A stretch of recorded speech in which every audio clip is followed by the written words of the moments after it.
The Nations just became ground zero for one of the biggest rezoning plans in Nashville's history. Overnight, the rules that shaped this neighborhood for decades were rewritten, and the changes could completely transform its streets, its skyline, and its future. So what exactly passed?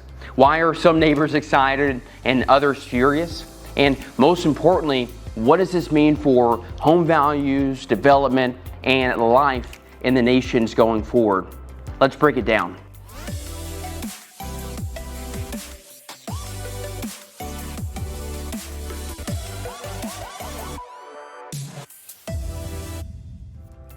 The Metro Council approved a sweeping rezoning plan covering nearly 400 acres of the Nations. Here's what that means. Building heights, once capped at 3 stories, can now go up to 35 feet along the streets and up to 45 feet on the corners. In some areas, densities of 20 to 40 units per acre are now allowed. Single-family only zoning is being replaced with permissions for duplexes, triplexes, and small multifamily buildings. Parking rules are also changing. If you got an alley, well, your parking now goes to the back. And developers face new requirements, including more trees, more green space, and less impervious concrete to combat flooding. Councilmember Roland Horton, who sponsored the plan, said this: "Change is coming to the Nations one way or another. This plan allows us to be intentional about what that change looks like." So why now? Because Nashville is short on homes, 90,000 to be exact, over the next decade. And population growth is also exploding. The city is expected to add another 175,000 people in the next 10 years. Metro's unified housing strategy lays it out clearly. Without big rezoning moves like this, affordability gets worse, not better. The Nations, once a patchwork of industrial lots and modest single-family homes, has already seen a wave of infill over the last decade. This plan accelerates that trend with more apartments, more density, and potentially more housing supply to meet the need. But here's where the tension kicks in.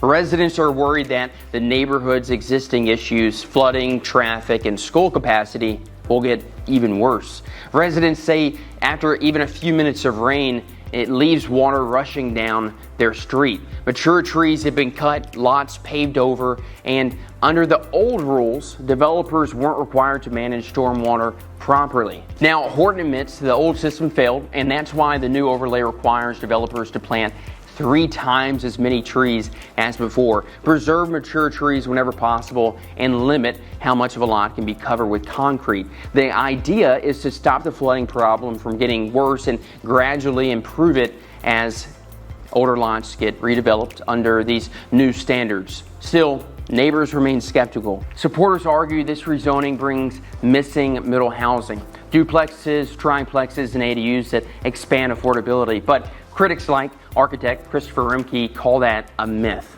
Why? Because new construction in the Nations is already priced in the $700,000 to $1.5 million range, with new rentals commanding $2,300 to $4,000 a month. Opponents say this plan incentivizes teardowns. Older, moderately priced homes get replaced with luxury products. Instead of filtering down into affordability, prices filter up. And that's gentrification, not affordability. But not everyone sees it the same way. Woody Baum, who has young kids in the neighborhood, supports the plan, but wants to see the city invest in sidewalks and safety next. Here's the part that you don't want to miss. The Nations may just be the first domino. Council members are openly saying this could be a template for rezoning across the city. If it works here, expect this overlay in other booming neighborhoods. The tension you're seeing now, density versus character, growth versus infrastructure, is the same debate that's going to play out citywide as Nashville races to add 90,000 homes in the next decade. So let's get practical. If you're a homeowner in the Nations, your property just became more valuable to developers. Even if you're not selling, expect more construction around you, more density, and eventually more retail and walkability. If you're a buyer, prices aren't going down, unfortunately. In fact, rezoning usually drives them up because land becomes more valuable. If you want in, earlier is better. And if you're an investor, this is the time to position in the nations. Small multifamily and redevelopment opportunities just got easier under the new rules, but competition is going to heat up fast. The nations is obviously at a crossroads. Some call this a thoughtful, forward-looking plan that balances growth and with sustainability. Others call it a top-down blueprint for gentrification and infrastructure chaos.